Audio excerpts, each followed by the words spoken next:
মনের মানুষ লোকসংস্কৃতি ও শিল্প একাডেমি নিবেদিত মুখোমুখি সাক্ষাৎকার দানুক মণ্ডল টক শো। আজ তৃতীয় অতিথিকে পেয়েছি, সুমন মজুমদার, সুমন বাউল। তার সঙ্গে আমরা আলোচনা করব। আমিও ক্যামেরার পিছনে রয়েছি, এখন গিয়ে বসবো। আসলে আমাদের ক্যামেরা পার্সন নেই, আমাদের ছোট প্রোডাকশন, কিন্তু মনটা অনেক বড়। আমরা সুমনের কাছে যাব। তার আগে সুমনের সে তখন একটা গুনগুন করে গান গাইছিল, সেটাই একটু শুনবো। মনের মানুষ খুঁজি পথে পথে, মনের মানুষ খুঁজি দেশ থেকে দেশান্তরে, মিলে গেল এই সুর রঘুনাথপুর শ্মশানে। সাধু সন্ত মিলে বাউল ফকির এই সুর এক করে দিল ভাবনায়, আমায় নিয়ে গেল কোন দেশে। এই জীবন পেল এক বাঁচার মানে, মনের মানুষ রং তুলি ক্যানভাসে আঁকা হলো এক নতুন প্রেমের ছবি। এই মনকে আমি চিনলাম রঘুনাথপুর লালন মেলায়, এক আনন্দ প্রেম ঠিকানা বাজলো যখন এই দেহের মাঝে অচিন পাখির সন্ধান। কে আমি কে তুমি, এই দেহকে জানা সেই রঘুনাথপুর লালন মেলায়। শ্মশানে এক দেহ ঘুরছে এক অন্তিম যাত্রায়, সেখান থেকে লালনের গান গাইছে দিল দরিয়ার মাঝে রে ভাই, আছে মজার কারখানা। দেহের মধ্যেই বাড়ি আছে, দেহের মধ্যেই নদী আছে। সেই খোঁজা শুরু থেকে আজ মুখোমুখি এই ঘরে আমি আর অনুপকে আমি স্বাগত জানাই। নমস্কার।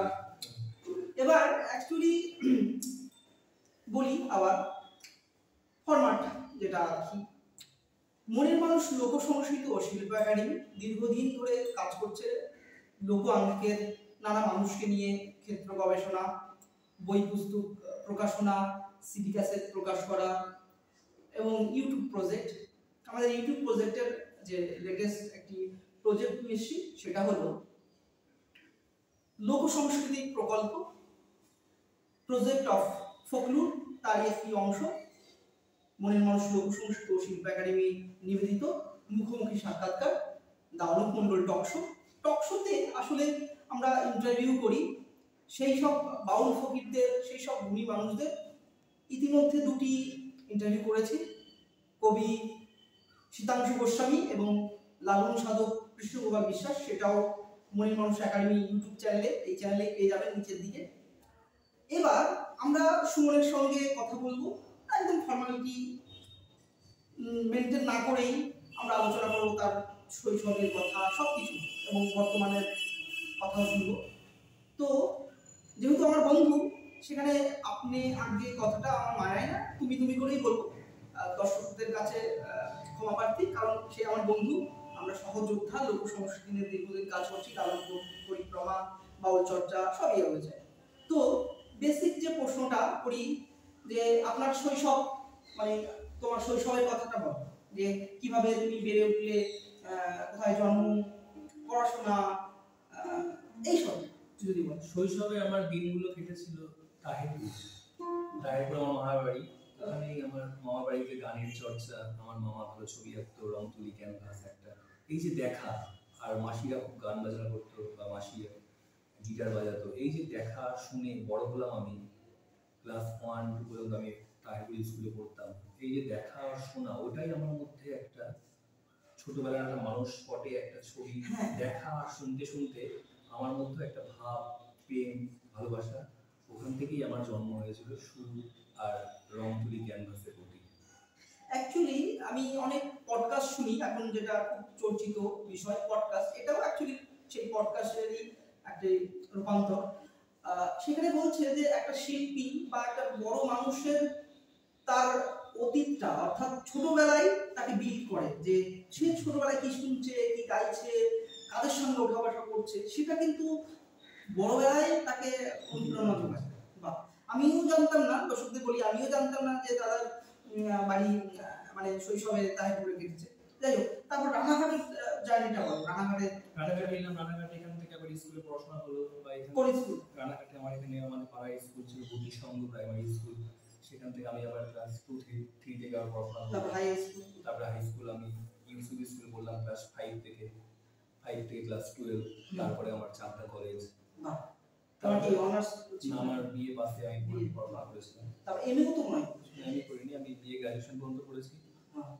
তারপরে আমি 2019-এর দিকে আমি আমাদের দেহের মধ্যে যে 5 এলিমেন্টস আছে, পাতা, পিত্তা, কফা আছে, তখন আমি ব্যাঙ্গালোরে আমি 1.5 বছর আমি আয়ুর্বেদিক পঞ্চকর্মা থেরাপি নিয়ে পড়াশোনা করলাম। এই দেহকে জানলা বা মানব দেহ, শ্বাস প্রশ্বাস, আমাদের দেহ প্রত্যেকটা শ্বাস আমাদের ক্রিয়া পরিবর্তন হচ্ছে দিনের শেষে, বা প্রত্যেকটা সময়ের সাথে সাথে 108 বার প্রদক্ষিণ করছে সূর্য। এই সময় সারা রাত্রি পর্যন্ত, সকাল ভোরবেলা থেকে ব্রহ্ম মুহূর্ত থেকে একটা সাধক বা একটা মানুষের কিভাবে দিনচর্চা হওয়া উচিত, এগুলো জেনে আমি ভাবলাম আমার জীবন পথকে আমি একটা অন্যদিকে প্রবাহিত করি। আমি চাকরিতে রিজাইন দিয়ে আমি কি ওখানে চাকরি করতে? আয়ুর্বেদিক একটা হাসপাতালে আমি ছিলাম। বা এটাও জানতাম। যাই হোক, দর্শকদেরকে বলি যে সুমন বাবু কিন্তু চাকরি করেছে। বা এটা একটা নতুন ইনফরমেশন, দুটো ইনফরমেশন পেলাম। এবার বলি, আমি তোমার সঙ্গে যে দীর্ঘদিন কাজ করছি, এবং আমি তোমাকে প্রথম দেখেছিলাম একটা বিজয়া সুমনেরিতে, একটা মিউজিক কলেজে। সেই কলেজে নগেন্দ্র সঙ্গীত বিদ্যালয় আমার গৌতম শর্মা নিয়ে গিয়েছিল, এবং সেখানে একটা অন্যরকম ভাবই হয়েছিল, এবার সেটা বলছি না। কিন্তু সেখানে আমি দেখেছিলাম যে তুমি একটা রক ভাব ছিল, এবং তোমার ওখানে একটা ছবি আঁকাও রয়েছে, তোমার একজন এঁকে দিয়েছে। তো তুমি একটা মডেলিংও করতে, সেই মডেলিং থেকে বাউল চর্চা, এই যে ট্রান্সফরমেশন, এই যে রূপান্তর, এই ভাবান্তর, এটা কিভাবে আসলো তোমার? 2010-এ আমার গ্র্যাজুয়েশন কমপ্লিট হলো। তারপর থেকে আমার মন 19-20 অনেক মডেলিং এর ছবিগুলো দেখতাম। 19-20 ম্যাগাজিনগুলো পড়তাম সেই সময়।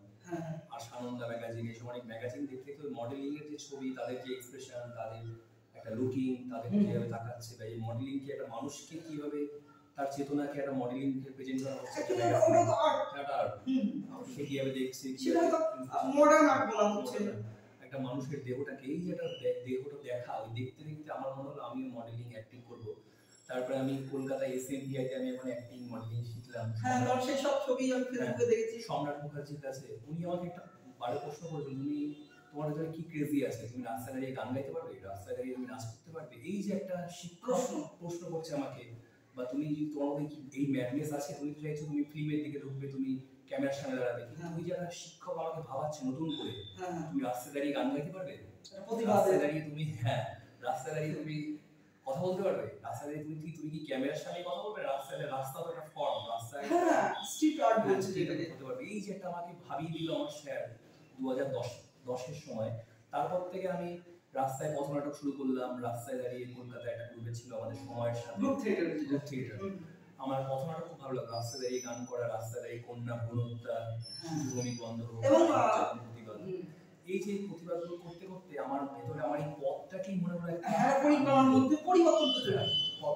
এবং আরেকটা বিষয় বলি, আপনাদের মনে আছে কিনা জানি না, রানাঘাটে একটি চার্চে একটি জঘন্য ঘটনা হয়েছিল, এবং সুমন মজুমদার সেই সময় প্রতিবাদ করেছিল, গায়ে মানে গলায় শিকল টিকল নিয়ে, এবং বড় বড় মিডিয়া, সেই অর্থে এখন তো ডিজিটাল মিডিয়া চলে এসে, তখন পেপার ছিল আনন্দবাজার, এখনো আছে আনন্দবাজার, এবং বড় বড় পত্রিকা, ইংলিশ টাইমস অফ ইন্ডিয়া, সেসব, সেখানে ইংলিশে তোমার নিউজ আমি দেখেছি, সেসব সেটা নিয়ে তো আন্দোলন করেছে, এবং প্রতিবাদের মুখ সুমন মজুমদার, হোক কলরব, এই সব বিষয়ে তোমার মধ্যে একটা ফোকাস চলছে। এটাই আমি চেয়েছিলাম আমার শিল্পটাও একটা প্রতিবাদ হোক, বা প্রতিবাদের মাধ্যম হোক, বা চেতনা জাগরণ হোক। সেই সময় রানাঘাটে একজন প্রতিভাবান শিল্পী, আমার নতুন প্রজন্মের সঞ্জু আর আমি, সঞ্জু একদিকে আমার ছবি আঁকছি, একদিকে আমি গান গাইছি, এই যে ছবি আঁকার মধ্যে দিয়ে গানের সঙ্গে যেটা ছবি প্রতিবাদ হতে পারে। অনেক নতুন প্রজন্ম সেই সময় রানাঘাটে যারা ছিল, তারা সবসময় গানের মধ্যে দিয়ে তার নাটকের মধ্যে দিয়ে তারা এই প্রতিবাদটা জানিয়েছিল যেন আমরা একটা সুন্দর একটা সমাজ চাই, আর শিল্পই একটা সমাজের দর্পণ। এই সমাজে দাঁড়িয়ে আমি কি ধরনের গান গাইতে পারি, কি ধরনের জীবন চর্চা করতে পারি, কিন্তু ওই সময় দাঁড়িয়ে আমার শিল্পবোধ আমাকে সেই পথে নিয়ে আমাকে বিচার চাওয়া বা বর্তমান সময়কে দাঁড়িয়ে আমাকে প্রশ্ন করতে শিখিয়েছে। এটাই রবীন্দ্রনাথ চেয়েছিল, অচলায়তনটাকে জানো বা অচলায়তনটাকে ভাঙো, জীর্ণ পুরাতন মন হোক উধাও, জীবনের জয়গান গাও, আজ বাদ ভেঙে দাও। তিনি কিন্তু এই যে জীর্ণ পুরাতন মন হোক উধাও, জীবনের জয়গান গাও, আজ বাদ ভেঙে দাও। রবীন্দ্রনাথ, লালন, এই যে বাউলের একটা পরম্পরা, এরা সবসময় চেয়েছিল একটা সিস্টেম, একটা চেতনাকে তোমার মূল্যবোধ দিয়ে তুমি প্রশ্ন করো, তুমি ভাবো। এই যে এটাই হচ্ছে আমাদের শিল্প সংস্কৃতি। আমরাই নতুন যৌবনের দূত। তিনি সবসময় নতুনের উপর অনেক আস্থা ছিল, নতুনরা আসবে। আসলে যেটা সুমনদা বলতে চাইছে যে আসলে নতুন প্রজন্মই পারে কিছু একটা নতুন কিছু দেখাতে, নিউ জেনারেশন বলছে, এবং জেনারেশন গ্যাপটাও থাকে যে এই মুহূর্তে আমরা যে পজিশনে রয়েছি, আমাদের আগামী প্রজন্ম আমাদের তাদের সঙ্গেও একটা দ্বন্দ্ব হবে, এটাকে বলছে জেনারেশন গ্যাপ। এই জেনারেশন গ্যাপটা সারা জীবনই থাকবে। আমরা ভাববো যে আমাদের জিনিসটাই ঠিক, তারা ভাববে যে তাদের জীবন। আসলে কেউ ঠিক পাবে ঠিক না, সবাই তাদের জায়গায় ঠিক আছে, কারণ পুরোটাই রূপান্তর ঘটে। আগে ফেসবুক ছিল না, ইনস্টাগ্রাম ছিল না, এখন সব এসছে। হ্যাঁ, আগে তাদের একটা সিস্টেম ছিল, সেই কলের গান থেকে আজকে একদম ইউটিউবে গান শুনছে, এবং ইউটিউবে দর্শকরা আমাদের এই ভিডিওটাও দেখতে পাচ্ছে, কোথা থেকে বসে দেখছে। এবার আমরা একটু লালন চর্চা, বাউল চর্চা থাকি, তার মধ্যে আমরা এই যে সব বিশ্বে একটা হঠ যোগা বা আমাদের আসলে যোগা যেটা রয়েছে ভারতের যোগ শাস্ত্র, পতঞ্জলির যোগ শাস্ত্র, সেই যে যোগ শাস্ত্র থেকেই তো সারা বিশ্বে এখন আমেরিকা, ইউরোপ সব দেশে এখন এই, তারপরে কি অরিজিন অফ যোগা ইন্ডিয়া, সেই বিষয়ে যদি বলা যে শঙ্করা যোগা। লালনকে যখন জানলাম বা আমাদের শ্বাস প্রশ্বাস আমি যখন জানছি, তখন আমি ব্যাঙ্গালোরে যখন ছিলাম, তখন আমার আয়ুর্বেদিক আমার দেহটা পড়তে পড়তে আমার মনে হয়েছে আমার দেহটাই একটা একতারার মতো। আমাদের নাভি থেকে একদম আজ্ঞা চক্র, এখানে আছে আমাদের পিনাইল গ্ল্যান্ড, এখানে যে ছবিগুলো প্রত্যেকটা আছে একদম মূলাধার চক্র থেকে, আমাদের নাভির পিছে মূলাধার চক্র, আর এখানে আছে আজ্ঞা চক্র। এই যে একটা চেতনা, আমাদের মূলাধার চক্র হচ্ছে আমাদের জড়ত্ব থেকে আমাদের কিউরিসিটি, প্রশ্ন, ভাবনা, এগুলো আমাদের উদয় হয়। আর এখানে এসে আমাদের আত্মজাগরণ, আমি সেই পরম ব্রহ্ম, বা আমি কে, বা আমি সেই আমিকে খুঁজতে খুঁজতে একটা মানুষ এই বিশ্ব ব্রহ্মাণ্ডের সামনে তখন সে নিজেকে প্রকাশ করবে। এটাই হলো সেই জায়গা, পিনাইল গ্ল্যান্ড। তাহলে আমাদের চেতনা, আমাদের প্রশ্ন, আমাদের ভাবনা, আমরা যেন সেই মূলাধার চক্র আমাদের জাগ্রত হোক। এটাই ভারতবর্ষ যোগ সবসময় কথা বলে, আত্মদীপ ভব, তোমার ভেতরেই তুমি আত্মদীপ জ্বালাও। একই কথা লালন ফকির বলছে, আকাশ পাতাল খুঁজিস যারে, এই দেহেতেই সে রয়। তুমি যাকে খুঁজছো, তুমি আকাশ পাতাল, মাটি, মন্দির, মসজিদ, গির্জায়, সেই পরম, সেই চেতনা, সেই বোধ তোমার ভেতরেই সেই পাঁচটা হাওয়া আছে, 5 এলিমেন্টস, ক্ষিতি, অপ, তেজ, মরুদ, বোম। এই পাঁচটা হাওয়াকে মানুষ এই যোগের মাধ্যমে, চেতনার মাধ্যমে সে জানতে পারে এই মানব দেহটাকে। এটাই হলো যোগের কথা, বা ভারতবর্ষের মুনি ঋষিরাই বলেছিল বাসুদেব কুটুম্বকম, এই বিশ্বটাই আমাদের একটা পরিবার। এইভাবেই দেখুন আজকে ফেসবুকের মাধ্যমে সবাই সবার সাথে একটা বন্ধুত্ব গড়ে উঠছে, পৃথিবীটা আস্তে আস্তে প্রেমময় একটা ভালোবাসার একটা বন্ধনে আমরা আবদ্ধ হব। এটাই হচ্ছে সেই একতারার সুর। আমি চাই এই বিশ্ব ব্রহ্মাণ্ডে প্রত্যেকটা মানুষের মধ্যে এই একতারার সুর বেজে উঠুক, একটাই সুর। শঙ্করা আচার্য সম্বন্ধে যদি একটু শঙ্করা আচার্যকে আমি উপলব্ধি করলাম, আমি 2017 সালে আমি হিমালয়তে গেছিলাম। আমাদের রাজযোগ মেডিটেশন বা আমাদের স্বামী বিবেকানন্দের রাজযোগ সম্পর্কে কিছু বই আছে, তুমি তোমার আত্মাকে জানো, তুমি শরীর নও, আমি আত্মা কোনো নারী বা কোনো পুরুষ নয়। তুমি যখন নিজের মনের উইল পাওয়ারকে তুমি জানবে, তখন আমি হিমালয়ে যাত্রা যখন করলাম, তখন আমি সেই সময় প্রথম আদিগুরু শঙ্করাচার্যের ছবি দেখেছিলাম। সেখানেই লালন সাহেবের একটা কথা, আমি সত্য না হলে গুরু সত্য হয় কোন কালে। এই যে লালনের আমি তাহলে কে, আমি রূপটা কিভাবে গঠন হতে পারে। আমি 40 দিন আমি হিমালয়তে ছিলাম, এই যে প্রকৃতির আমার সাথে আমি ছিলাম, প্রকৃতির একটা একটা হিমালয়ের গঙ্গার বসে আছি, ধ্যান করছি, আমি হোম যজ্ঞ করছি, আমি গান গাইছি, কিন্তু এই যে আমি সত্য না হলে আমি কে সত্য হতে হয়েছে, আমি কে চেনা, হ্যাঁ আমি কে চেনা, আত্মজ্ঞান ভাব। হ্যাঁ। আর ওখানে গুরুকে আমি উপলব্ধি করলাম আজ থেকে 1100 বছর আগে, চৈতন্য মহাপ্রভু লালনের আগে একজন মানুষ লিখে গেছেন, মনোবুদ্ধি অহংকার চিত্তানি নাহং চিদানন্দ রূপং শিবোহাম শিবোহাম, বলছে আমি সত্যের রূপ। তাহলে এত সুন্দর কথা তিনি 1100 বছর আগে লিখে গেল নির্বাণ অষ্টকমে। আমি মনও নয়, আমি বুদ্ধিও নই, আমি অহংকারও নই। তাহলে আমি কে? সেই সত্য রূপ, সত্যরূপ ব্রহ্ম। হ্যাঁ সত্যরূপ সেই ব্রহ্ম। এত সুন্দর করে উপকাশ করেছে। তারপর থেকে আমার ওনার সাথে আমার একটা প্রেম ভালোবাসা, হ্যাঁ একটা জেনারেশন, হ্যাঁ জেনারেশন পর পর এটা চলে আসে। তরঙ্গ, তুমি যে ফ্রিকোয়েন্সির সঙ্গে মিলিয়ে যাচ্ছ, হ্যাঁ সেটা হচ্ছে ইউনিভার্স থ্রু, তুমি যেটা বলছো আমরা আলোচনা করছিলাম যে আমাদের ইউনিভার্স কিভাবে কাজ করে, আমরা যেটা ভাবি সেটাই ইউনিভার্সে যায়, আবার ব্যাক টু ইওর মাইন্ড। তো এইভাবে তুমি যদি পজিটিভ ভাবো পজিটিভ হবে, নেগেটিভ ভাবলে নেগেটিভ হবে। তো তুমি যেভাবে ভাববে তোমার জীবনটা সেই দিকেই গঠন হবে। মানে আমি তোমাকে বলি যে তুমি বলছিলে আমি তোমাকে ফলো করেছি, তুমি অনেকটা মোটা ছিলে, এই যে ট্রান্সফরমেশন এই যোগার মাধ্যমে, সেটা একটু যদি দর্শকদের বলো। এটা আমাদের দেহের মধ্যে অনেক কোষ আছে, অন্নময় কোষ, প্রাণময় কোষ, মনোময় কোষ, বিজ্ঞানময় কোষ। তুমি যেমন আমরা পেঁয়াজের খোসাটা ছাড়াতে না একটা লেয়ার করে পরিবর্তন হচ্ছে, এটা কি মহাবিশ্বে বিলীন হয়ে যাচ্ছে, রাইট? তাহলে এই খোসাটা, আমাদের দেহটা একটা খোসা, তাহলে এই খোসাটাকে আমরা শ্বাসের প্রশ্বাসের মধ্যে দিয়ে আমরা যতই ছাড়াবো দেখবো আমি মহাবিশ্বের বিলীন। প্রাণায়াম শ্বাস বা আমরা চ্যান্টিং যা কিছু করো, যোগের শ্বাসের ক্রিয়া, এই দেহটাকে তুমি যখন জানবে তোমার প্রত্যেকটা কোষ তোমার ওপেন হয়ে যাবে। তার মানে এখনো যদি কেউ যদি কাল থেকেই যোগা শুরু করে তার ট্রান্সফরমেশন দেখতে পাবে। এবং এটা তো দেশ বিদেশে গ্রহণযোগ্য এবং গ্রহণ করেছে তারা। আমেরিকায় আমি অনেক পডকাস্টে দেখছি যে সদ্গুরুর ইন্টারভিউ দেখি বা আরো অনেক পডকাস্ট দেখি, সেখানে বলছে যে আমাদের ভারতবর্ষের জিনিসই তারা নিয়ে করে কামাই খাচ্ছে, মানে পয়সা অর্জন করছে। কিন্তু সেদিক থেকে বলতে গেলে আমাদের ভারতীয় মানুষ বা বাঙালি মানে নিজের ইতিহাস সম্বন্ধে মনে হয় যে একদমই মানে হ্যাঁ মানে আমরা আমাদের জিনিসটাকেই, আমাদের ঐতিহ্য কালচারটাকেই ভুলে গিয়ে আমরা ফরেন জিনিসটাকে ব্যবহার করছি। এইটাকে নিয়ে যদি বলি, এটা আমাদের প্রাচ্য আর পাশ্চাত্য, এই প্রাচ্য স্বামী বিবেকানন্দ সবসময় চেয়েছিল প্রাচ্য পাশ্চাত্যে একটা মেলবন্ধন হোক, বা পাশ্চাত্যে পাশ্চাত্য দর্শন, পাশ্চাত্যে ফিলোসফি, পাশ্চাত্যে বিজ্ঞান চেতনা সাথে আমাদের আধ্যাত্মবাদ।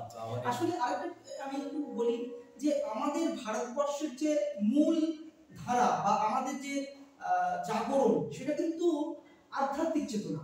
কারণ আধ্যাত্মিক চেতনা হলে তোমার যে দ্বারগুলো আছে, তোমার সেল যেগুলো আছে, তুমি আর্ট লাইনে যাও বা গান বাজনা লাইনে যাও বা ছবি আঁকো বা বিজ্ঞান নিয়ে যাও, সবটার মধ্যেই একটা আধ্যাত্মিকতা কাজ করে, একটা সুপার ন্যাচারাল পাওয়ার যেটা আমরা বলি, যেটাকে বলছে আমরা হয়তো দেখি না, আমরা ভগবান বলি, আমরা মাটির মূর্তি পূজা করি, আসলে সে যে পূজাই করুন না আসলে সবই এই আধ্যাত্মিক চেতনারই একটা সিম্বলিক। আমি তৈরি করছি আমার চেতনার মূর্তি, আমি তৈরি করছি আমার ভেতরে। হ্যাঁ আমি আমার কালী ভালো লাগে, আমার শিব ভালো লাগে, আসলে তুমি যে দেবতাই পুজো করো আসলে এই আধ্যাত্মিক চেতনাটাকেই জাগ্রত করো। হ্যাঁ এটা দেখুন যে এই লালনের মূর্তিটা তৈরি করেছে, এটা একটা কাঠ ছিল প্রথমে, এই কাঠটাকে টুকরা এটাকে রবীন্দ্রনাথ বানানো যেত, এটাকে কালী বানানো যেত। একটা কাঠের মূর্তিটাকে একটা আর্টিস্ট, শিল্প আর শিল্পী, তাহলে কিভাবে একটা কাঠের মূর্তিটাকে একটা প্রেজেন্ট করলো একটা লালনের একটা অবয়ব, এটাই মানে আমি আমার মূর্তিকে আমি কিভাবে গঠন করছি। বাহ, অসাধারণ। এবার আরেকটা বিষয় বলি, তুমি প্রথমেই সাক্ষাৎকারের প্রথমেই বলছিলে যে লালন মেলা, রঘুনাথ লালন মেলা নিয়ে তোমার জীবনে একটা আমূল পরিবর্তন হয়েছে।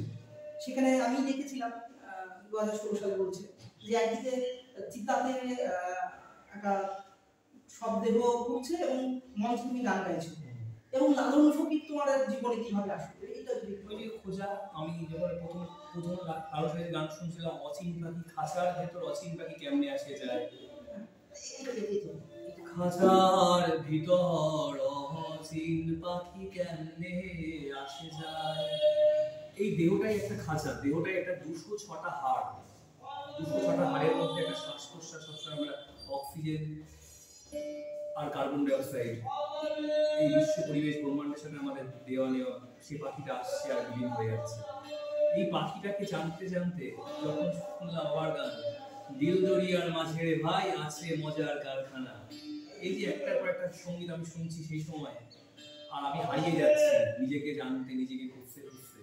তখন আমার বন্ধুদের সাথে পরিচয়, অমুকের মেলায় আমি গেলাম, মেলায় দেখি দেহটা একদিকে পড়ছে, তার পরিবার, তার মানুষের একটা শ্মশানের একটা শেষ যাত্রা। তা আমি আমার যাত্রাটাই শুরু হলো ওখান থেকে।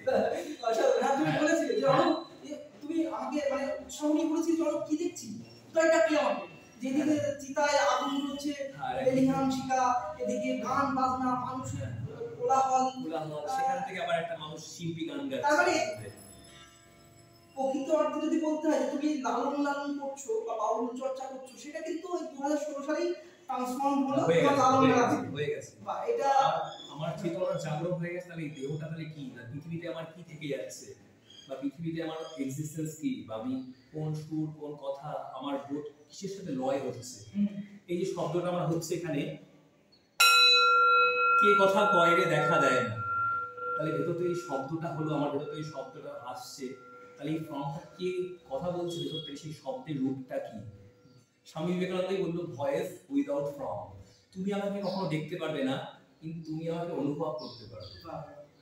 হ্যাঁ, আমরা তার বইপত্র পড়ছি, তার সবকিছু দেখছি, কিন্তু আসলে এই আধ্যাত্মিক চেতনা, বাউল চর্চা, লালন চর্চা, এবং তো আমরা মনের মানুষ একাডেমির সহযোগিতা, এবং তুমি বাংলাদেশেও গিয়েছিলে, লালন পরিক্রমা আমরা করেছিলাম, সেই লালন পরিক্রমা নিয়ে একটু বলো বাংলাদেশের।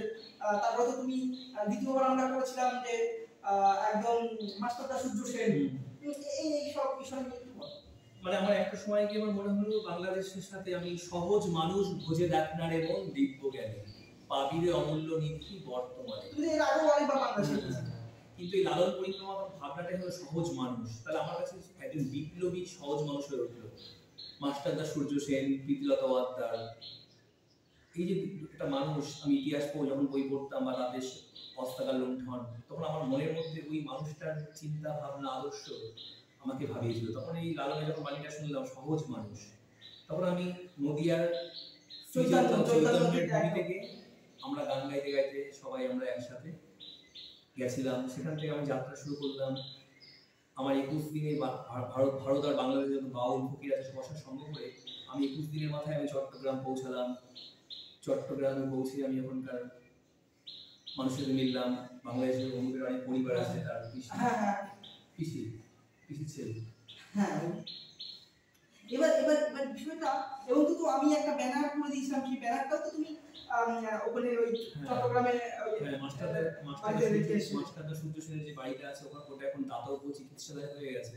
ওখানে আমি ভ্যানালার সঙ্গে আলোচনা করেছিলাম, সব আমরা লাইভে দেখেছি, ভ্যানালার সাথে আলোচনা করেছিলাম, বা তিনি তাকে যা জিজ্ঞেস করলাম এই মাস্টারদা সূর্য সেনের আদর্শ, তার চিন্তা ভাবনা কি এখনকার প্রজন্ম নিচ্ছে। উনিও খুব ব্যথিত, মানে একজন বিপ্লবী, তার যে আদর্শ, সমাজ, দেশ, মানুষ, তার যে শিক্ষা, এটা আমরা গ্রহণ করতে পারিনি বা পারছি না। সময়ের সাথে আমরা সেই সমাজ, তার চিন্তা ভাবনাকে আমরা গ্রহণ করিনি। তখন আমি এই সময় অনেক ব্যথিত হলাম। তারপরে আমি ওনার সাথে কথা বলে আগামী দিনে আমরা আগামী দিনে তার চিন্তা ভাবনা এইভাবে যেন ছড়িয়ে পড়ে, বা একজন সমাজের ভাবনাকে আসলে একটা মানুষের চিন্তা চেতনা সেই রাষ্ট্র গ্রহণ করবে কি বর্জন করবে, সেটা তো রাষ্ট্রের বিষয়। এবং আরেকটা বিষয় যে তোমার কি মনে হয় যে এখন যেহেতু পলিটিক্যাল চলছে, ইয়াং জেনারেশন পুরোটাই সোশ্যাল মিডিয়া ওরিয়েন্টেড হয়ে গেছে, বা তারা বেশিটা সময় তাদের ক্রিয়েশনের সঠিক সময় সময়টা ফেসবুকে দিয়ে দিচ্ছে।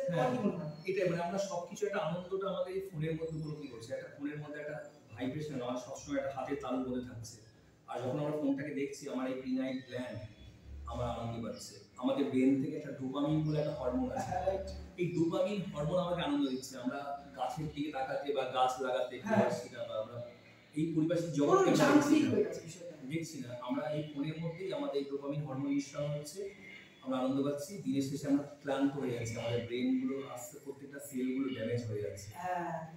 এবং তো মোবাইল অ্যাডিকশন গুলো তো একটা রোগ চলে এসেছে। বাচ্চারা মোবাইল খেলতে খেলতে পুরো অ্যাডিকশনে চলে যাচ্ছে, কেউ কথা বলছে না, কারণ পুরো আনন্দ সে এর মধ্যে যন্ত্রের মধ্যে পেয়ে যাচ্ছে। এটা তো একটা মানে পুরো একটা সমাজের একটা অপদিক বলতে পারি, যে আসলে গান শিখছে না, নাচ শিখছে না, প্রকৃতির মাঝে যাচ্ছে না, এটা যে বিষয় নিয়ে আমি চেয়েছিলাম আমাদের নতুন প্রজন্ম তারা যেন গান শুনে বা গান শেখে বা ছবি আঁকা শেখে, নৃত্য শেখে, অঙ্কন শেখে, বিভিন্ন রকম বাদ্যযন্ত্র আমি যা বাজাচ্ছি এই বাদ্যযন্ত্র তারাও আকর্ষণ হয়। কিন্তু যেসব ছেলেরা খুব এখন গেম খেলছে আমি দেখেছি তার সামনে গিয়ে আমি যদি এই শব্দটা বাজাই ও আমাকে থামিয়ে দিচ্ছে, বলছে থামো থামাও থামাও এটা থামাও। তার মানে ও সারাক্ষণ সেই ফ্রি ফায়ার খেলতে খেলতে গুলির শব্দ শুনতে শুনতে ওর মগজটা ওরকম প্রোগ্রামিং হয়ে গেছে। তাহলে এই যে আমি যা শুনছি যা দেখছি আমার ব্রেনটা ওরকম প্রোগ্রামিং হয়ে গেল, সে আমি তখন আর চাইছি না আমি এই শব্দ শুনতে বা কোনো গান শুনতে, তখন সে গুলি চালাচ্ছে, গুলি মানে সে শান্তির বাণী একটার বাণী শুনছে, এই শব্দ তাকে আনন্দ দিচ্ছে না, সে ক্ষিপ্ত হয়ে যাচ্ছে। এই যে একটা জেনারেশন, আমি এই জেনারেশনকে আমি চাইছি নতুন করে তারা যেন চালু, বা আমাদের যারা গার্জিয়ান আছে। এবং অ্যাকচুয়ালি এটা শুধু ছাত্রছাত্রীদের উপরেই ছাড়লে হবে, তাদের গার্জিয়ানকে এর মানে দায়িত্বটা নিতে হবে, যে তার ছেলে মেয়ে কিভাবে বড় হবে, কি শিখবে, তাদেরকে গাইডলাইন দেওয়া। এখন বিজ্ঞান খুব রিসার্চ করছে আমাদের মেমোরিটাকে নিয়ে। আমাদের রাইট সাইড পার্ট হচ্ছে আমাদের ইমাজিনেশন, কল্পনা, আবেগ, আর আমাদের লেফট সাইড পার্ট হচ্ছে আমাদের লজিক্যাল। আবেগ আর লজিক্যালের দ্বন্দ্ব বেঁধে যাচ্ছে আমাদের ব্রেনের মধ্যে। এত ইমোশনের মধ্যে আবেগ আর লজিক্যাল দ্বন্দ্ব বেঁধে গেল, তাহলে মানুষের কিভাবে ব্রেন ক্রিয়েটিভিটি সৃজনশীল গঠন হয় প্রত্যেকটা মিউজিকের নোটের দ্বারা। আমাদের 7টা সুর আছে, সা রে গা মা পা ধা নি সা, এর মধ্যে আমাদের এত নোটেশন, এত রাগ। একটা মানুষ যদি দিনের শেষে যদি 15 মিনিট আধ ঘন্টা যদি মিউজিক শেখে বা মিউজিকের শব্দ শুনে, তার ব্রেনের থেরাপি, এবং সায়েন্স এটাকে মান্যতা দিয়েছে, বিজ্ঞান মান্যতা দিয়েছে, মেডিকেল সায়েন্স দিয়েছে যে মিউজিক থেরাপি বলে একটা থেরাপি আছে, একটা মিউজিক আছে, সেই মিউজিকটা শুনলে তার ব্রেনটা একদম কাজ করছে ভালো, বা নার্ভ সিস্টেম, তার প্রত্যেকটা ব্রেনের প্রত্যেকটা সেলগুলো খুব অ্যাক্টিভ হচ্ছে, প্রত্যেকটা সুরে প্রত্যেকটা। অনেকক্ষণ কথাবার্তা হলো, আমরা একটু সুমনের একটা গান শুনবো, অবশ্যই লালনের গান।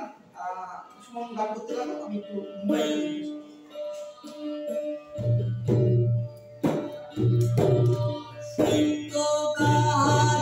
কেউ নয় রাজি, সত্য কাজে কেউ নয় রাজি, সবই দেখি তারা না, যাদ গেল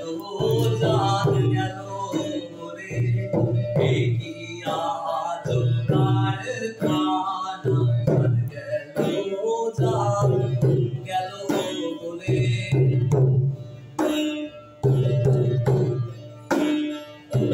ব্রাহ্মণ চণ্ডাল চামার বুঝি এক জলেতে হয় গো সুচি, ব্রাহ্মণ চণ্ডাল চামার বুঝি এক জলেতে হয় গো সুচি, জেনে শুনে হয় না রুচি, জেনে শুনে হয় না রুচি, জমে তো কাউকে ছাড়বে না, যাদ গেল বলে কি আজ কারখানা, যাদ গেল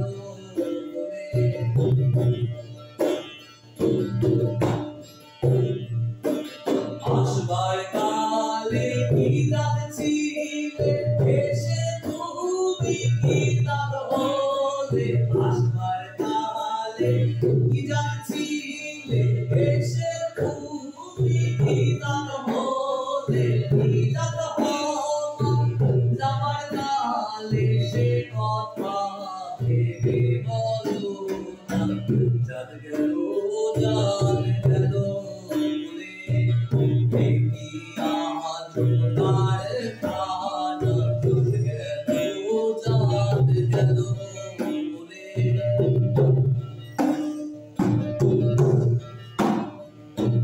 গোপনে যে বেশ্যার ভাগ খায়, তাতে ধর্মের কি ক্ষতি হয়, গোপনে যে বেশ্যার ভাগ খায়, তাতে ধর্মের কি ক্ষতি হয়, লালন বলে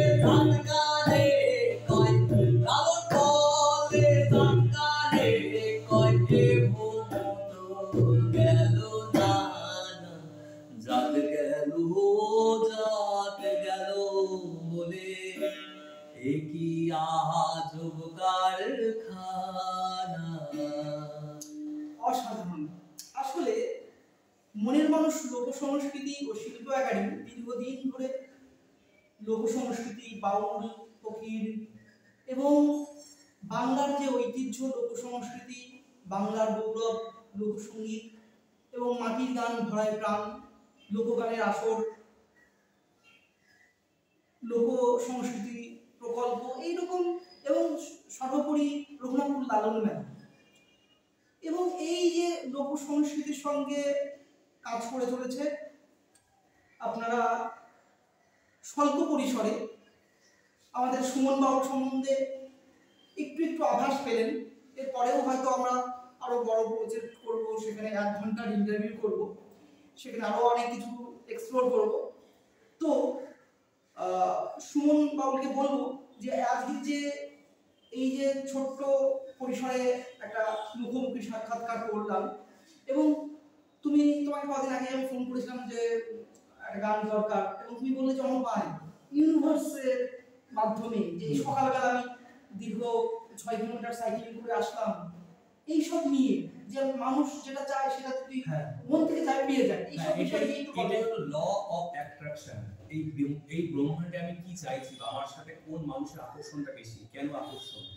আমি 2012 সালে প্রথম শান্তিনিকেতনে যাই বাউলকে জানতে বা বাউলের পথকে জানতে। সেখানে গিয়ে একজন গভীর আধ্যাত্ম সম্পন্ন সাধক, আমাদের পরমানন্দ স্বামীজি, তার লেখা একটা বই বাউলের মর্ম কথা।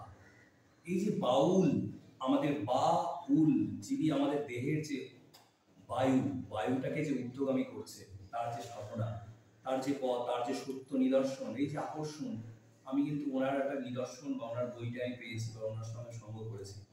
এটা হলো আকর্ষণ। মানুষ কাকে চাইছে এখন এই বিশ্ব ব্রহ্মাণ্ডে, আমাদের দেহের মধ্যে প্রত্যেকটা শ্বাস প্রশ্বাস, কার সাথে আমরা শ্বাস প্রশ্বাস মিলছে। আমরা যেমন টিপসই দিই, তার একটা আলাদা ফিঙ্গারপ্রিন্ট আছে। এই যে অনুপ শ্বাস ছাড়ছে, শ্বাস নিচ্ছে, অনুপের শ্বাসেরও একটা ফিঙ্গারপ্রিন্ট আছে, শ্বাসের একটা প্রিন্ট আছে। এবং আধার কার্ডে তো একটা এখন যে ফিঙ্গারপ্রিন্ট, চোখের এই সব তো স্ক্যান করে দিচ্ছে। এখন সায়েন্স রিসার্চ করছে আমাদের শ্বাসের একটা, প্রত্যেক শ্বাসের একটা ছন্দ আছে। তাহলে এই ইউনিভার্সের সাথে আমার শ্বাসের ছন্দ কার সাথে মিলে যাচ্ছে? হ্যাঁ, রাইট। আমার শ্বাস প্রশ্বাস, আমার চিন্তা ভাবনা, আমাদের সাবকনসিয়াস মাইন্ড হচ্ছে 90%। তাহলে আমার অবচেতন মন কাকে, কোন মানুষকে নিয়ে ভাবছে, আমার অবচেতন মন কোন মানুষের প্রতি চিন্তা করছে, তার চলাফেরা, তার কথা, তার শব্দ, রূপ, রস, স্পর্শ, গন্ধ, এই 5টা তন্মাত্রা। এই 5টা কোন মানুষকে শব্দ নিয়ে ভাবছে, তার কথা বলা, তার উনকের সাথে আমার মিনিমাম 12 থেকে 13 বছর একটা সম্পর্ক চলছে, একটা বিষয়ে। এবং বলি আমি এখানে এই দাদার বাড়িতে 7:30 দিকে এসেছি সাইক্লিং করে। আমি অনেকবার ফোন করেছি, পাইনি, দাদা ধ্যান করছিল। তো এসে কিন্তু অনেকগুলো কাজ একসঙ্গে হয়ে গেল পরপর। কারণ আমাদের সেট আপ রয়েছে, আমরা এর আগেও বসেছি এর উপরে অনেক আলোচনা। এবং মনের মানুষ লোক সংস্কৃতি ও শিল্প একাডেমি নিয়ে তোমার কি ধারণা, যে এই একাডেমি কিভাবে কাজ করছে যদি একটু? আমাদের নদিয়া বা পশ্চিমবঙ্গের অনেক বাউল, ফকির, অনেক মানুষকে একত্রিত করা বা একটা সংঘবদ্ধ করা, একটা সুচেতনার মধ্যে দিয়ে বা সবার সঙ্গে লিঙ্ক করা। মানে আমি নিজেকে অ্যাকচুয়ালি মানে সংযোগকারী বলি, কারণ সংযোগকারী মানে আমি সবার সঙ্গে সবার মিলিয়ে দেওয়ার একটা চেষ্টা করি। সেটা আমার ছোটবেলা থেকে একটা গুণ বলতে পারি। সেটা হলো যে আমি জানি যে বাউল চর্চা করে, তার মানে এও বাউল চর্চা করে, এই দুজনকে লিঙ্ক করে দেওয়া। লিঙ্ক করে দেওয়া মানে এই যে রাজুকেও আমি ফোন করেছিলাম, রাজু বিশ্বাসও গবেষণা লাইনে আসছে লোক সংস্কৃতি নিয়ে, তো দাদাকেও তাদের সঙ্গে লিঙ্ক করে দেবো। এর আগে অনেক শিল্পী এসছে, তাদের সঙ্গে লিঙ্ক আপ করে দেওয়া। তাতে কি হয়, আমি মাঝখানে হয়তো নাও থাকতে পারি, কিন্তু এরা কাজটা করবে, এই কাজটা এগিয়ে নিয়ে যায়। এবং এই যে লালন পরিক্রমা আমরা যেটা করলাম, আমি জানি যে আমি বাংলাদেশে এই মুহূর্তে যেতে পারছি না, দাদা যাচ্ছে, তাকে লিফলেট ছেপে দেওয়া, তাকে একটা ব্যানার করে দেওয়া, একটা মোবাইল স্ট্যান্ড কিনে দেওয়া, এগুলো করেছি। এবং তুমি ওখানে গিয়ে সেটাকে সুন্দর করে ইউটিলাইজ করেছো, ভালো। এবং আমি এই দেশে থেকে সেটাকে সার্কুলেট করেছি, তুমি লাইভ করেছো, আমি এদিকে সার্কুলেট করেছি। অ্যাকচুয়ালি নদিয়ার বা বাংলার ঐতিহ্য কিন্তু লোক সংস্কৃতি। কারণ লোক সংস্কৃতি হলো যত রকম আর্ট ফর্ম আছে, সব আর্ট ফর্মের মাদার রুট বলা হচ্ছে। মানে রুট মিউজিক বা শিকড় বলা হচ্ছে। তার মানে ইন্ডিয়ান ক্লাসিক্যাল মিউজিকেরও জন্ম এই লোক সংস্কৃতি থেকে, হাজার বছরের একটা ইতিহাস রয়েছে, একদম আদিকাল থেকে রয়েছে। তো এবং আমরা চাইবো যে যারা লোক সংস্কৃতি চর্চা করতে চান বা লোক সংস্কৃতি নিয়ে গবেষণার কথা ভাবছেন, আমাদের সঙ্গে যোগাযোগ করতে পারেন। আমাদের কাছে যেটুকু ইনফরমেশন আছে, যাদের সঙ্গে আমাদের ওঠাবার, আমরা তাদের সঙ্গে একটা যোগাযোগ স্থাপন করার চেষ্টা করব। এবং একটা গর্বও হয় যে 3টে ইউনিভার্সিটি থেকে মানে 3জন স্কলার যারা বাউল, ফকির বা লোক সংস্কৃতি নিয়ে গবেষণা করছে, এবং তারা আমার সঙ্গে যোগাযোগ করেছে। কিভাবে যোগাযোগ করছে? যে আমি যে ভিডিওটা ছাড়ছি আমার ইউটিউবে, আমার সব ডিটেলস দেওয়া আছে, ওখানে ফোন করছে। উত্তরবঙ্গ ইউনিভার্সিটি থেকে, কল্যাণ ইউনিভার্সিটি থেকে, তারপরে তোমার রবীন্দ্রভারতী ইউনিভার্সিটি থেকে তারা ফোন করছে কি যে আমি মনসামঙ্গল গান নিয়ে গবেষণা করছি, আমি বাউল নিয়ে গবেষণা করছি, যদি একটু হেল্প করেন। আমি কি করেছি, সংযোগকারী হিসাবে আমি যাদেরকে চিনি, যারা লোক সংস্কৃতি নিয়ে অনেক বইপত্র লিখেছে, গবেষণা করছে, ক্ষেত্র গবেষণা, যতীন্দ্রনাথ রায়, সুরেন্দ্র শুকুল, সুব্রত বিশ্বাস, অনেকই মানুষ রয়েছে, তাদেরকে আমি লিঙ্ক করে দিয়েছি। বা লিঙ্ক বা তাদের ফোন নাম্বার দেওয়া, তাদের সঙ্গে যোগাযোগ করলে অনির্বাণ বসু রয়েছে রানাঘাটের ক্ষেত্র গবেষক, রাজুকে ওখানে পাঠালাম। এবং রাজু বলছে যে দাদা তুমি যার নাম্বার দিচ্ছ বা যার সঙ্গে পরিচিত, অনেক উপকার পেয়েছে, বসে আরো কাজ করে। তার মানে এই সংযোগ স্থাপনটা করছে, কারণ লোক সংস্কৃতি নিয়ে খুব কম সংখ্যক মানুষ কাজ করছে। তো আমরা চাইবো যে আগামী প্রজন্ম আসুক, কারণ এই লোক সংস্কৃতিটাকে জানলে মডার্ন সায়েন্সটাকেও জানা যাবে। কারণ মডার্ন সায়েন্স বলুন বা মডার্ন মেডিকেল সায়েন্স বলুন বা যোগা বলুন বা যা কিছু, এই লোক সংস্কৃতিতেই তৈরি। তার জন্য আমরা এই রূপটাকে নিয়ে কাজ করার চেষ্টা করছি। এতক্ষণ আমাদের সুমন বাবু ছিল, দীর্ঘদিন পরে আসলাম, অনেক আলোচনা হলো, কম সময়, কিন্তু যেটুকু আলোচনা হচ্ছে একদম সলিড আলোচনা। তো সুমন আমার জন্য একটা বই রেখেছে উপহার হিসাবে, স্বামী পরমানন্দর একটা বই। তিনিও বাউলকে নিয়ে অনেক গবেষণা করেছে, তিনি একজন মহান সাধক। তার একটা বই আমাকে খুব অনুপ্রেরণা করেছিল, আমি এই বইটা আমি অনুপ্রেরণা তুলে দিচ্ছি। হ্যাঁ, দর্শকদের বলি, আপনারা মনের মানুষ লোক সংস্কৃতি ও শিল্প একাডেমি নিবেদিত মুখোমুখি সাক্ষাৎকার দাউনকুণ্ডল টক শো এখন দেখলেন। সবাইকে ধন্যবাদ জানাই আবার।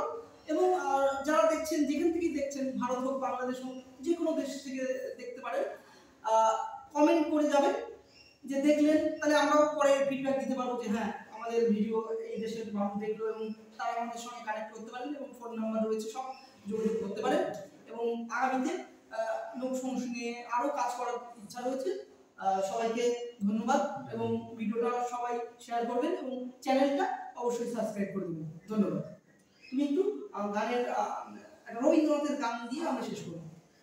গান শুরু হয়েছিল রবীন্দ্রনাথের বাউলা গীতের গান দিয়ে তুমি শেষ করো, আমি ক্যামেরায় যাই। এবার তোর মহড়া গানে পার এসেছে, জয় মাহমুদের ভাষা তোরে। এবার তোর মহড়া গানে পার এসেছে, জয় মাহমুদের ভাষা তোরে।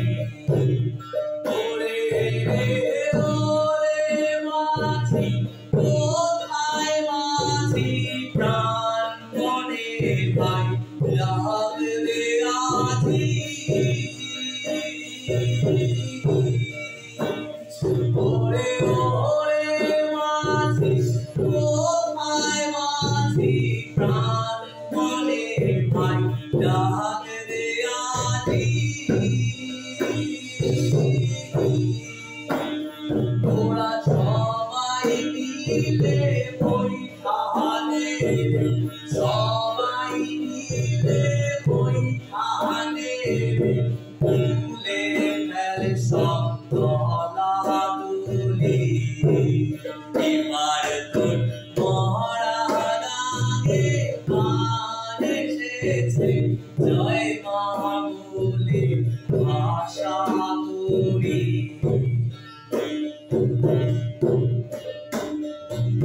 দিনে দিনে বাড়বে না, ও ভাই করলি কেউ বেচাকে না, হাতে নাই রে বাঁধা ঘড়ি, ঘাটে বাঁধা দিন গেল রে, মুখ দেখাবে কেমন করে।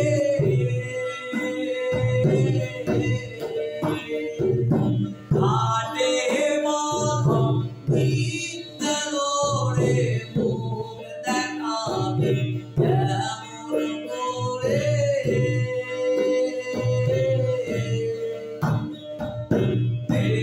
খুলে দে পাল, খুলে দে, খুলে দে পাল, তুলে দে, যা হয় হবে বাঁচি মরি। এবার তো মরা গানে প্রাণ এসেছে, জয় মা বলে ভাষা তরি। জয় গুরু, জয় গুরু।